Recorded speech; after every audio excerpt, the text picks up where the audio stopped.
Ernest Busenbark discusses symbols, sex, and the stars in his book of the same name, published in 1949. In this video, I'm going to concentrate on the parts of the book that examine ancient sun worship. Busenbark's thesis is that astronomical allegories and myths about sun gods, lunar gods, and mother goddesses shared a philosophy that saw the entire universe as a great sexual system. The earth was seen by the ancients as a mother goddess in whose womb the seed was impregnated by the light and heat of the sun, who was thought to be the great father of all existence. All sun and moon cults were fertility cults, and their principal gods were fertility gods. Lucius Junius Moderatus Columella was a prominent writer on agriculture in the Roman Empire. His work in 12 volumes has been completely preserved and forms an important source on Roman agriculture. He wrote this about agriculture: "It is the union of the universe with itself, or with the mutual action of the two sexes, the great secrets of nature, her sacred orgies, her mysteries, which have been portrayed in the initiations with innumerable emblems. From these are derived the ithyphallic feasts and the consecration of the phallus and cetus, or sexual organs of man and woman, in the ancient sanctuaries." Busenbark says the growing importance of agriculture as a source of food led to the beginning of sun worship, as ancient people became aware that it was the sun that controlled the forces that affected their means of living, and they bowed in reverence to its power to do so. In the fertility myths, the sun was represented as a handsome young god who impregnated the earth with his life-giving warmth and life. Everywhere that sun worship flourished, the sun god was honored as the supreme deity, the great father of creation. During ancient times, there were also what Busenbark calls light-darkness myths. He writes that features were drawn from both the fertility myths and the light-darkness myths to create a third type of myth, which included theories concerning astronomy and astrology. Where the old fertility myths had depicted the sun god as the lover of a virgin moon or earth goddess, this new type of myth represented him as the son of a virgin. Both his birth and death took place at the time of the winter solstice in the zodiac sign of Virgo, the Virgin. The sun god was seen to be the conquering hero because he alone regulated the planting and harvesting periods and the seasons. He was the bringer of light and enlightenment and the son of righteousness, who overcame disaster, chaos, strife, sickness, and disease.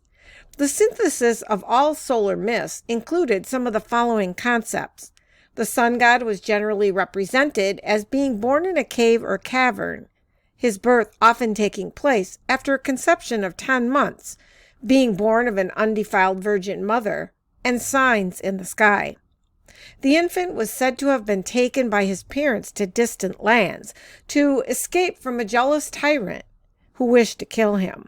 He amazed his elders by his precocity, grew up in obscurity, healed the sick, and was crucified in the prime of his life. His death was marked by earthquakes, lightning, and darkening of the sky. He was resurrected in 3 days and brought light and peace to the world. Although all of these concepts are not to be found in every solar myth, at least part of them are to be found in the stories of solar heroes of every age and country. Some examples include, before the Christian era, Tammuz in Babylonia, Attis of Phrygia, Adonis in Phoenicia, Osiris, Horus in Egypt, Bacchus, Dionysus in India, Quetzalcoatl in Mexico, Apollo in Greece, Mithra in Persia, Yu in China, and Krishna in India. One of the important concepts Busenbark covers in this book is the allegory of the seasons. As the sun appears to recede southward in autumn, the days in the northern hemisphere become shorter and cooler, vegetation withers, fertility of the earth ceases, the sun stands lower in the sky, and its warmth and brightness are diminished.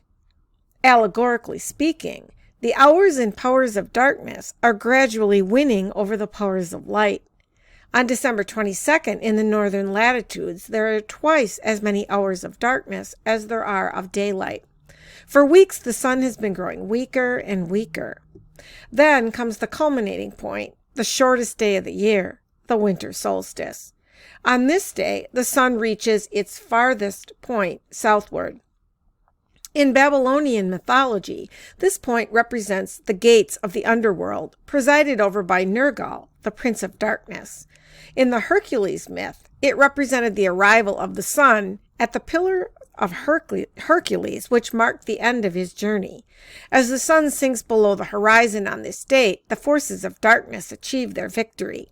However, the supremacy of darkness is quickly challenged when the virgin goddess Virgo gives birth to a new sun, which replaces the dead god on the following day. Thus, a new cycle begins. For about 3 days, the length of the day seems to remain unchanged, and then it gradually lengthens. The birth of the sun was personified in Egypt by Horus, who is seen as the god of light and savior of the world. On the inner walls of the Holy of Holies in the Temple of Luxor, the birth of Horus is pictured in a series of 4 scenes which are strikingly similar to Christian representations of the Annunciation and Immaculate Conception of Mary and the birth and adoration of Jesus. The temple was built by King Amenhotep III of the 17th dynasty about 16 centuries before Christ. In Alexandria, the birth of the Aeon was celebrated by Gnostics on the nights of January 5th and 6th. At this time, the priests of the cult met in the temple of the goddess Kore, who was probably associated with the Greek goddess of the underworld. A figure of the goddess resting on a bier, seated and nude, with crosses marked on her brow, hands, and knees, was brought up from an underground shrine. After dancing, singing hymns, and carrying the image 7 times around the temple, it was returned to the underground shrine. Epiphanius, who described the ceremony, added, "And the votaries say that today at this hour, Kore, that is the Virgin, gave birth to the Aeon." After the winter solstice, the newborn sun struggles against the powers of darkness. Myths present the young sun as growing up in obscurity or concealment. But as time passes, the young sun god gathers strength, rising higher and higher in the sky, and his brightness increases rapidly. Finally, on March 21st, the spring equinox, he emerges victorious over the powers of darkness. On this day, the sun crosses the equator. This is the turning point, the day of his Passover or crossification. Night and day are of equal length all over the world on this date. Now begins a period in which the hours of light exceed the hours of darkness. This is symbolized by the sun's resurrection from the underworld, the lower signs of the zodiac, and with its regeneration, life and vegetation can continue. The young sun has redeemed the world from darkness.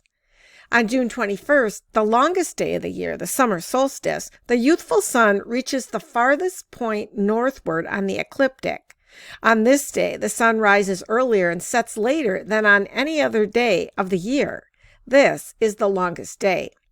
On this day, the Earth's north pole is inclined 23½ degrees toward the sun, and on December 21st, this position is reversed, with the North Pole being inclined 23½ degrees away from the sun. To the Babylonians, the point of the summer solstice represented the gate of Nibu, the domain of the god Anu, the point at which no man can pass. It marks the very peak of the sun god's vitality and virility, when he shines with maximum brilliance and heat. The culminating point is at the full moon, which marks the day when the sun mates with Ishtar. In very early myths, Ishtar is represented as the daughter of Enlil or Bel, the earth god. In astrology, the character of Ishtar, as ruler over the forces of generation, was assigned to the planet Venus. In a hymn, she is called the glad-eyed goddess of desire, and sometimes she calls herself a loving courtesan or temple harlot. She was portrayed in art as a nude woman lifting her robe to disclose her charms. Another hymn says this about Ishtar: "She is the harlot who leans from the windows to flirt with men and seduce them, a temptress who causes maidens to depart from their couches." In one prayer, a woman begs Ishtar to cause her husband or lover to return safely, that he may continue to love her and that she may bear children. As a regulator of childbirth, she is seen as the goddess of fate. She's the goddess associated with the earth, the great mother goddess who gives birth to everything. Her true role is that of ruler of the generative powers of nature. By the 7th century BC or earlier, Ishtar was known in Phoenicia as Astarte, where she was identified with the god Adonis. In Greece, she was known as Aphrodite, and in Rome, her name was Venus. After the summer solstice and the mating of the sun with Ishtar, it begins to decline in power. The sun god has given freely of his energy to restore fertility to the earth, and now his powers begin to wane. The length of the days thus begins to decrease. In all parts of the world, customs and legends developed relating to the rise and decline of the sun's virility. Its turning point was observed with elaborate ceremonies in Egypt, India, China, Greece, Mexico, and Central America. The altar stone in the huge circle of stones that form Stonehenge is placed so that it directly faces the rising sun on the day of the summer solstice. On September 23rd, the fall equinox, the powers of light and darkness are once again on even terms. Day and night are of equal length. The sun begins its entry into the underworld. In Babylonian astrology, this period was seen as an unlucky time. It was observed by religious ceremonies as the time of judgment, the period when men's deeds on earth were weighed in the balance. On the zodiac, this was symbolized by a pair of scales. After this date, the dark powers steadily increased their mastery over the sun until the final episode on December 22nd, when the new cycle ends with the sun's death and the birth of a new sun savior. The dates on which the sun reached the 4 critical points in its annual journey were the most important dates in the ancient astronomical and astrological systems, the dates on which occurred the principal events in the myth of the sun god. All of the important events in the Old Testament, such as the laying of foundations, dedications of temples, and altars, occurred on the same cardinal days. The most remarkable events of the New Testament also occurred on the same dates. For example, the Annunciation and the Assumption of the Virgin Mary, the birth and resurrection of Christ, and the birth of John the Baptist. In most ancient calendars, the year began at the time of the vernal equinox, March 22nd. According to the calculations of some astronomers, the sun rose in the sign of Aries at this season of the year from 2512 to 360 BC. It was within this period that astrology, the zodiac, and the sun god myths reached complete development, though the first zodiacal signs were charted in the sky much earlier. As the Earth makes a complete revolution every 24 hours, all of the 12 signs or constellations follow each other through the sky, with a new one rising over the eastern horizon every 2 hours. And as the Earth advances in its orbit around the sun appears to rise in a different sign each month. According to Busenbark, one of the longest and most bizarre struggles in history revolved around attempts by the early leaders of Israel and the Jews to exterminate the sun and moon cults. He says the details of the struggle are of special interest to the people of Christian countries because the religion of the Jews became the foundation stone of the Christian religion. He concludes that, had the pagan cults triumphed, the whole course of Western civilization would have been far different. However, he also says that a considerable number of Israelites were not firm believers in Yahweh, nor were they unanimous in their hatred of pagan cults. As a matter of fact, he reports that many of the Israelites seemed to consider Yahweh, mistranslated as Jehovah, to be a mere tribal god, holding supreme power over them, but powerless against their enemies. Belief in one supreme deity was not universally accepted.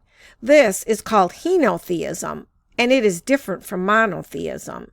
Henotheism means a people elevate one god above the others and choose that god to serve over others. Busenbark says, with one brief exception, there was constant backsliding by the men and women of Israel who forsook Yahweh to worship the heathen gods of the Canaanites, Baal and Ashtoreth. Eventually, however, the book of Deuteronomy commanded all Jews to forsake the heathen gods, customs, and rites, and pay obeisance only to Yahweh, and the death penalty was prescribed for foretellers, magicians, sorcerers, witches, enchanters, etc. Priests of the pagan cult were to be stoned to death. All images, pillars, groves, high places, and altars were ordered destroyed. A code of statutes was provided which regulated the daily lives of the people. The authority of the priests was greatly strengthened through this act. Local shrines were declared illegal, and pagan cults and practices were outlawed. According to Busenbark, at a time coincident with the birth of Christianity, the Jewish worship of Yahweh reached its final form. The fight to destroy the old Babylonian worship of the gods, of the sun, moon, and stars ended with the adoption of a new theology and eschatology, which would eventually become general throughout the Western world. And in the conclusion of this video on Busenbark's book, I will be talking about his interesting information that he presents on sex and the symbols and the stars.